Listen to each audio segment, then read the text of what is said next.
વાર તો આ કહ્યું જ હશે તમે પણ તમારી જાતને કે આને તો કંઈ જિંદગી કહેવાય, ત્રાસી ગયા. પણ આ ત્રાસ તો તમે જ ઊભો કર્યો, આપણે આવા હતા નહીં.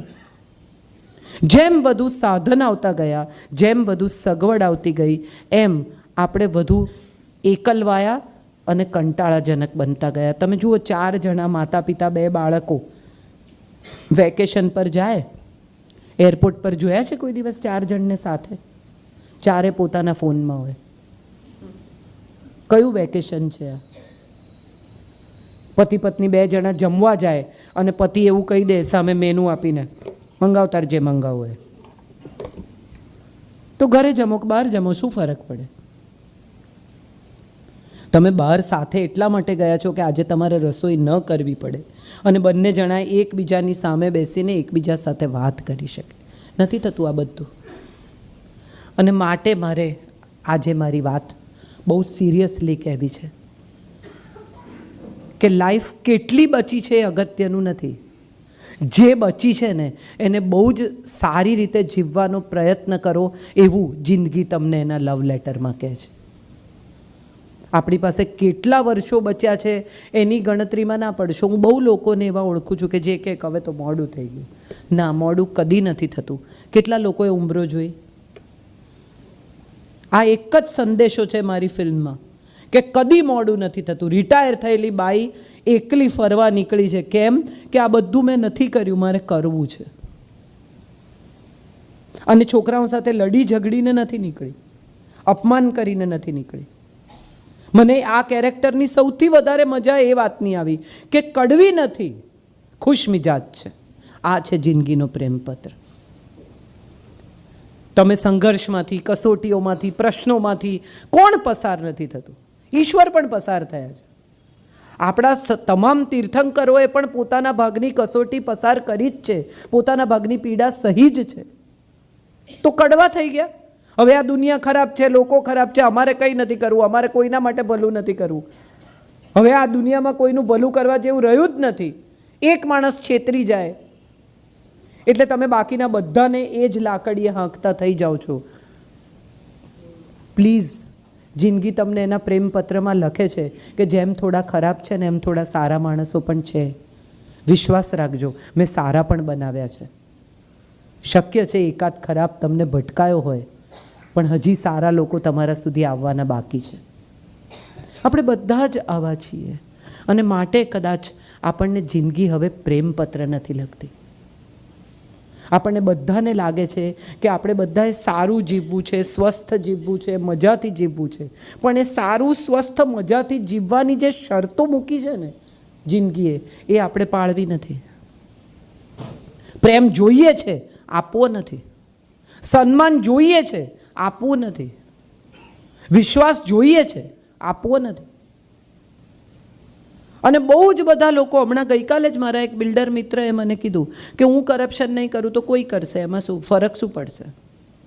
હું પ્લાસ્ટિક નહીં ફેંકું તો કોઈ ફેંકશે, હું કચરો નહીં ફેંકું તો કોઈ ફેંકશે, હું આમ નહીં કરું તો કોઈ આમ કરશે.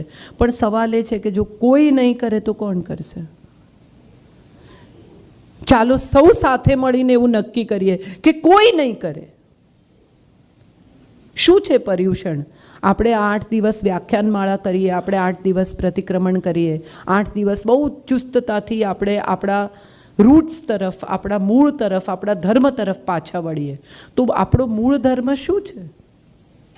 આપણો મૂળ ધર્મ તો એ છે કે આપણે અપરિગ્રહ છીએ. આપણે કશુંય ભેગું નથી કરતા. તમે વિચારો કેટલા કપડાં એવા પડ્યા છે જે તમે નથી પહેરતા?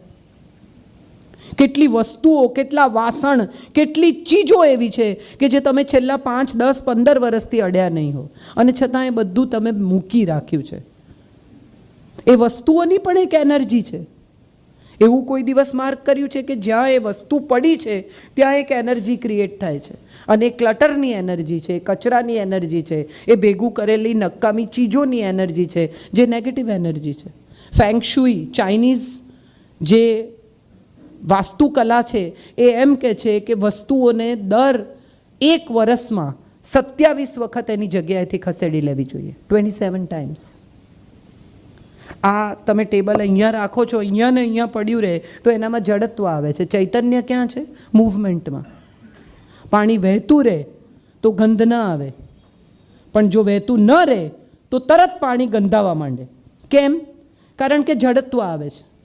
તમારા મગજમાં પણ જડત્વ આવે છે. એને વહેતું રાખો, ઉમેરતા રહો, નીકાળતા રહો.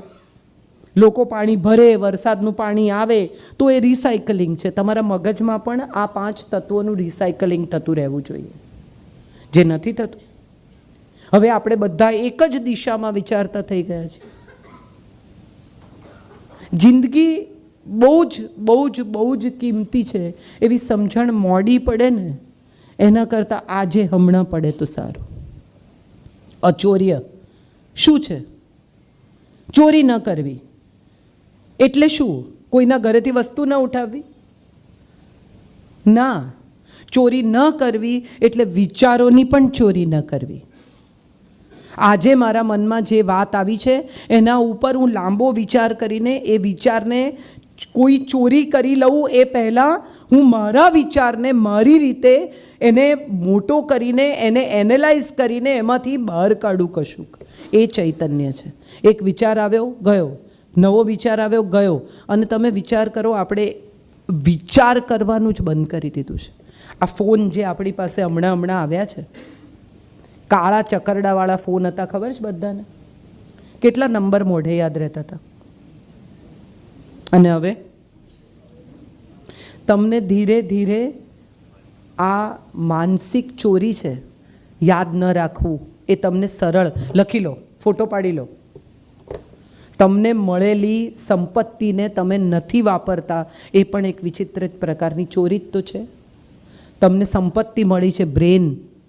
એ બ્રેન ધીરે ધીરે કેટલા બધા લોકો ફરિયાદ કરે છે, યાદ જ નથી રહેતું. કેવી રીતે યાદ રહે? તમે યાદ રાખવાનો પ્રયત્ન જ નથી કરતા. હવે આપણને ટેવ પડી ગઈ છે, તરત ફોટો પાડી લે, તરત ગૂગલ કરે, તરત શોધી કાઢો.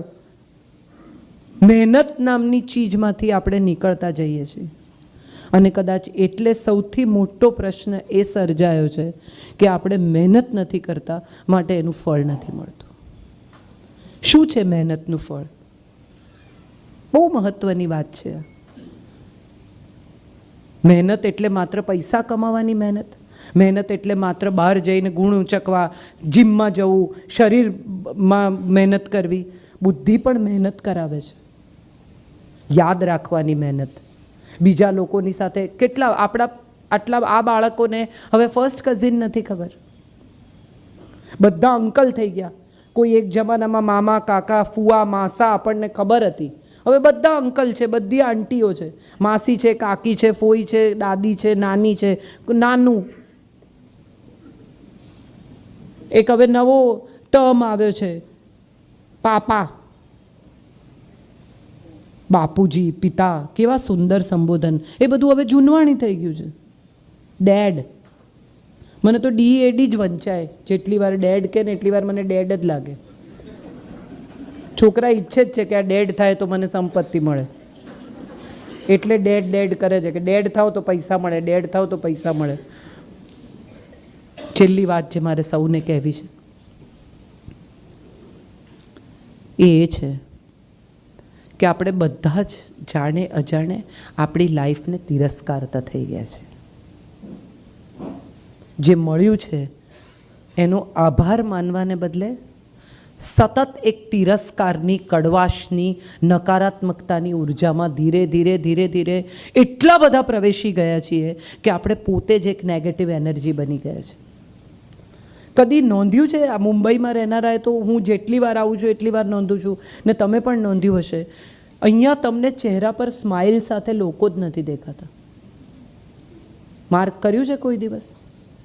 સ્ટેશન પર જુઓ, રસ્તામાં જુઓ, રેસ્ટોરાંમાં જુઓ, આવ્યા છે મજા કરવા પણ મોઢું આમ જ છે. ખાઈ લો તો ઘેર જઈએ, પતાવો.